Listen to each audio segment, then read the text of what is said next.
बांकीपुर विधानसभा उपचुनाव का side effect दिखने लगा।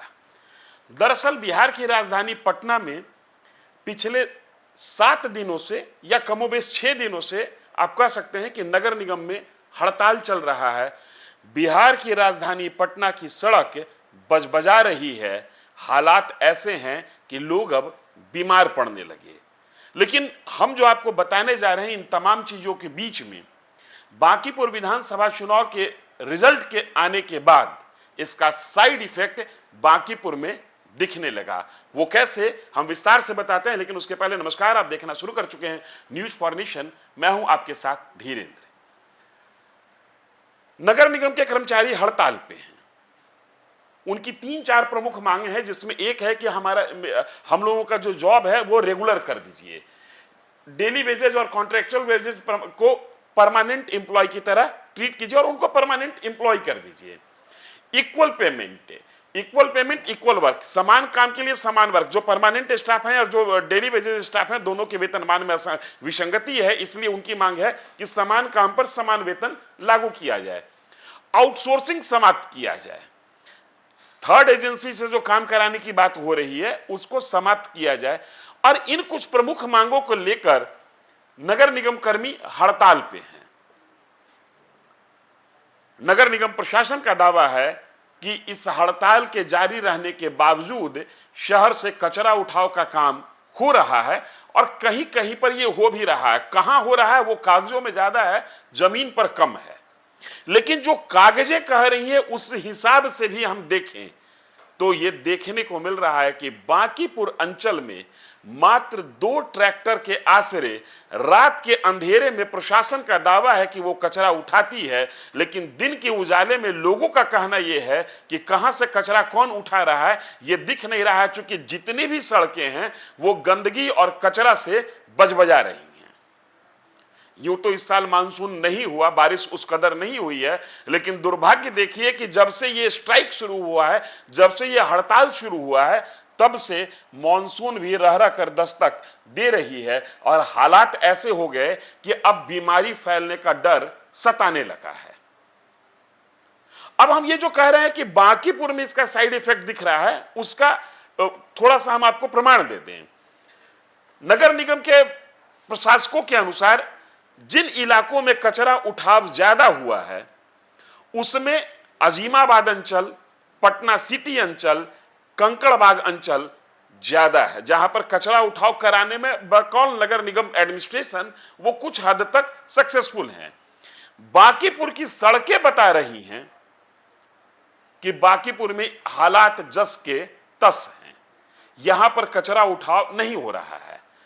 अब इसको हम इसलिए ऐसा कह रहे हैं कि बांकीपुर विधानसभा उपचुनाव का साइड इफेक्ट दिखने लगा, क्योंकि बाकी जगहों पर जहां से कचरा उठाव थोड़ा बहुत हो रहा है नगर निगम प्रशासन के द्वारा, चाहे वो पटना सिटी का इलाका हो या कुम्हरार का इलाका हो, वहां पर थोड़ा सा अधिक दिखता है। ऐसा नहीं कि बांकीपुर में कुछ नहीं हुआ। बांकीपुर विधानसभा क्षेत्र की बात करें तो बांकीपुर विधानसभा क्षेत्र में प्रशासन के दावे के अनुसार खेतान मार्केट का इलाका, बाकरगंज का इलाका, मीठापुर का इलाका, उन जगहों पर कचरा उठाव हुआ है, जैसा कि प्रशासन दावा करिए। हकीकत में पटना की सड़क पर इस समय मवाद बजबजा रहा है, बीमारी बजबजा रही है और कोई भी सड़क किसी भी जगह पर आप चले 100 मीटर का कोई भी इलाका आप स्मूथली पार नहीं कर सकते हैं, क्योंकि 100 मीटर पार करते करते कम से कम 3 जगह आपको नाक पर रुमाल रखना पड़ेगा, क्योंकि 3 जगह पर कचरा का डंपिंग यार्ड लोगों ने बना दिया है। एक्चुअली ये डंपिंग यार्ड पहले से था, लेकिन लोग अब वहां कचरा फेंक रहे हैं और वहां से उठाव नहीं हो रहा है। जैसे ही हम डाक बंगला से पश्चिम की ओर आते हैं, बोरिंग रोड का इलाका देखते हैं, कृष्णापुरी का इलाका देखते हैं, यहां पर कचरा उठाव की स्थिति बद से बदतर है। यह इलाका बांकीपुर अंचल में आता है। इसलिए हम कह रहे हैं कि बांकीपुर अंचल में बांकीपुर विधानसभा उपचुनाव का साइड इफेक्ट शायद दिखने लगा। शायद मैं इसलिए कह रहा हूं कि शासन जिस हिसाब से काम करता है उस हिसाब से अगर हम देखते हैं तो ऐसा लगता है कि बांकीपुर पर उनकी नजर थोड़ी सख्त है। हालात अब इस कचरा को लेकर यह हो चुका है कि पीएमसीएच में 10% संक्रामक रोग के मरीज बढ़ गए हैं। और ये जो 10% का इजाफा है, ये पिछले 2 दिनों में हुआ है। मच्छर काटने से होने वाली बीमारी और बीमारों की संख्या बढ़ने लगी है। स्किन डिजीज, चर्म रोग की बीमारी अस्पताल में ज्यादा जाने लगे हैं।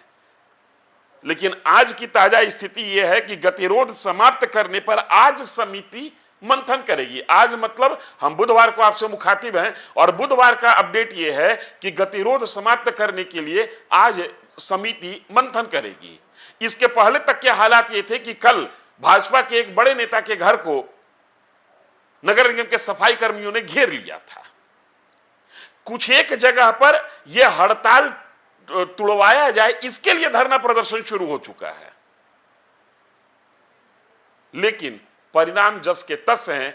बरसात का मौसम है और पटना की सड़कों पर गंदगी का अंबार लगा हुआ है। शासन का दावा किताबों में है, अखबारों में है। जमीन पर कोई भी व्यक्ति सड़क पर उतरकर देख ले, शासन का दावा हवा हवाई है। लेकिन अगर हम बांकीपुर अंचल की ओर नजर दौड़ाते हैं तो पटना शहर के अन्य क्षेत्रों के मुकाबले बांकीपुर इस समय नरक बना हुआ है। इसलिए हम कह रहे हैं कि बांकीपुर विधानसभा उपचुनाव का साइड इफेक्ट दिखने लगा।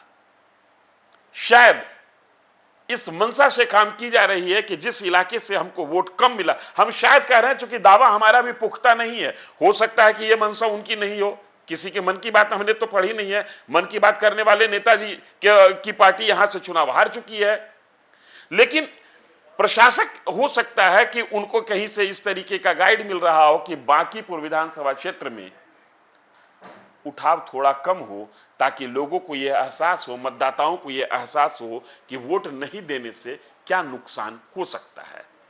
हालांकि ऐसा है, यह दावे के साथ नहीं कहा जा सकता है, लेकिन जो दावा किया गया है नगर निगम प्रशासक के हिसाब से, उस दावे के आधार पर मैं कह रहा हूं बांकीपुर अंचल में केवल 2 वाहनों से ही घर घर कचरा उठाव हुआ है। सिर्फ 16 सफाई साथियों के साथ चूड़ी मार्केट, बाकरगंज और खेतान मार्केट इलाके में सफाई हुई है। वहीं नूतन राजधानी अंचल में 28 होमगार्ड के साथ 7 जवानों की मौजूदगी में 2 ट्रैक्टर से कचरा उठा हुआ है। हालांकि इसमें भी जिन इलाकों में कचरा उठा हुआ है वो बांकीपुर विधानसभा क्षेत्र का हिस्सा है, इससे इनकार नहीं किया जा सकता है। लेकिन जो आंकड़े जारी किए गए हैं, जो दावा किया गया है नगर निगम एडमिनिस्ट्रेशन के द्वारा, उस दावा में सबसे ज्यादा कचरा उठाव कुम्हरार क्षेत्र में और पटना सिटी क्षेत्र में होता हुआ दिख रहा है। बांकीपुर अंचल में गति थोड़ी धीमी है और जब तक सफाई कर्मी और नगर निगम प्रशासक के बीच गतिरोध बना रहेगा, बांकीपुर के लोग सड़ांध में जीने के लिए मजबूर रहेंगे। हम नजर बनाए हुए हैं कचरा उठाव पर, सरकार की नीति पर, और ये हड़ताल कब टूटे इस गतिरोध पर। आप नजर बनाए रखें न्यूज़ फाउंडेशन पर। धन्यवाद।